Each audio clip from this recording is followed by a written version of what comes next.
Assalamualaikum warahmatullahi wabarakatuh. Halo warga belajar. Pada video kali ini kita akan melanjutkan pembahasan dari video sebelumnya, yaitu mengenai mata pelajaran pemberdayaan untuk kelas 10. Nah, pada video kali ini kita akan membahas topik mengembangkan ide project. Yang pertama ada definisi dari kreatif dan inovatif. Kreativitas itu pada hakikatnya berhubungan dengan penemuan sesuatu mengenai hal yang sifatnya itu menghasilkan sesuatu baru dengan menggunakan sesuatu yang telah ada. Dengan demikian, kreativitas itu dibatasi sebagai perwujudan sesuatu yang baru dalam kenyataan. Jadi kreativitas itu tidak harus semua merupakan output baru, sesuatu yang sudah ada di tengah masyarakat yang diperbaiki, dimodifikasi itu akan menghasilkan output yang lebih bernilai sempurna serta menumbuhkan minat baru dari end user adalah cara berpikir kreatif. Kemudian yang kedua itu ada inovatif. Inovasi adalah implementasi yang berhasil dari ide-ide kreatif. Kreatif itu terbiasa bebas berpikir dan membiarkan diri untuk melakukan pembelajaran terhadap segala hal yang disukai dan dijalani. Kemudian inovasi itu merupakan kegiatan penelitian, pengembangan, dan atau perekayasaan yang bertujuan mengembangkan penerapan praktis, nilai, dan konteks ilmu, pengetahuan yang baru, atau cara baru untuk menerapkan ilmu pengetahuan dan teknologi yang telah ada ke dalam produk atau proses produksi. Selanjutnya ada hambatan dalam berpikir kreatif. Yang pertama ada hambatan persepsi. Persepsi itu adalah cara pandang seseorang terhadap sebuah objek hambatan.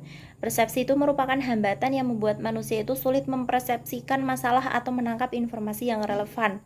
Beberapa jenis hambatan kreativitas ini adalah hambatan stereotip, terlalu banyak atau terlalu sedikit informasi. Yang kedua, hambatan emosi. Emosi atau afektif itu menggambarkan perasaan dan mood individual. Hambatan emosi itu dapat mengganggu kemampuan seseorang memecahkan masalah melalui berbagai cara. Kemudian yang ketiga itu ada hambatan kultural. Hambatan kultural itu dapat menjangkiti seseorang bila ia dihadapkan pada seperangkat pola kultural di lingkungannya. Salah satu jenis hambatan kultural yang paling umum itu adalah takut untuk tampil berbeda dari yang lain atau takut mengambil tindakan atau mengemukakan gagasan yang kemungkinan bakal dianggap kontroversial. Selanjutnya ada hambatan lingkungan. Hambatan lingkungan itu merupakan hambatan kultural yang lebih luas.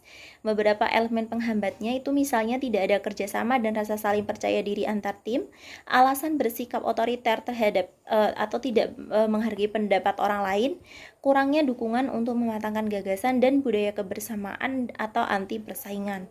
Kemudian yang kelima itu ada hambatan intelektual yang biasanya disebabkan oleh sikap mental yang tidak efisien atau keengganan untuk menggunakan pendekatan baru.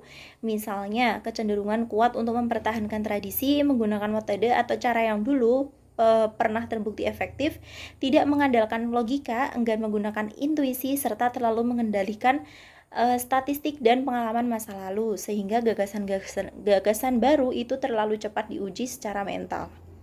Kemudian di sini ada 5 syarat berpikir kreatif. Yang pertama, perlu persiapan pendidikan formal dan informal mengenai entrepreneurship. Kemudian yang kedua itu ada usaha, kumpulan sebanyak mungkin ide, kemudian jangan dievaluasi terlebih dahulu. Yang ketiga itu ada inkubasi, yaitu menggabungkan ide-ide yang sudah ada sehingga muncul ide atau embrio baru. Yang keempat itu pengertian, yaitu memahami persoalan atau permasalahan secara mendalam. Dan yang kelima itu ada evaluasi, yaitu pilih yang terbaik dari segi biaya, hukum, dan sebagainya. Kemudian ada sumber-sumber potensial peluang. Agar ide potensial itu menjadi peluang bisnis yang real, maka seseorang itu harus bersedia untuk melakukan evaluasi terhadap peluang secara terus-menerus. Nah, proses penjaringan ide atau disebut proses screening itu merupakan suatu cara terbaik untuk menuangkan ide potensial menjadi produk dan jasa real.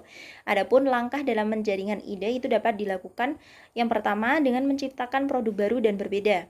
Ketika ide dimunculkan secara real atau nyata, misalnya dalam bentuk barang dan jasa baru, selain itu produk dan jasa tersebut harus menciptakan nilai bagi pembeli atau penggunanya. Yang kedua, mengamati pintu peluang. Seseorang itu harus mengamati potensi yang dimiliki pesaing. Misalnya, kemungkinan pesaing mengembangkan produk baru, pengalaman keberhasilan dalam mengembangkan produk baru, dukungan keuangan dan keunggulan-keunggulan lain yang dimiliki pesaing di pasar.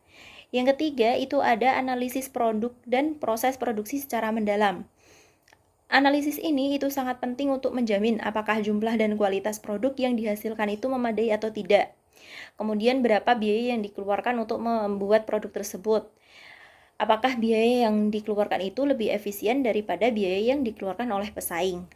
Kemudian yang keempat itu menaksir biaya awal. Biaya awal yang diperlukan oleh usaha baru, dari mana sumbernya dan untuk apa digunakan. Itu perlu dipikirkan.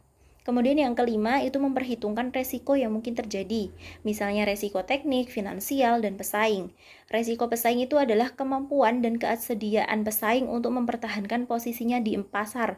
Resiko teknik itu adalah kegagalan dalam proses pengembangan produk, dan resiko finansial itu adalah kegagalan yang timbul akibat ketidakcukupan dana. Oke warga belajar, itu dia video pembelajaran untuk materi pembelajaran pada video kali ini. Semoga yang sudah saya sampaikan ini dapat dipahami dengan baik oleh para warga belajar. Saya akhiri, wassalamualaikum warahmatullahi wabarakatuh.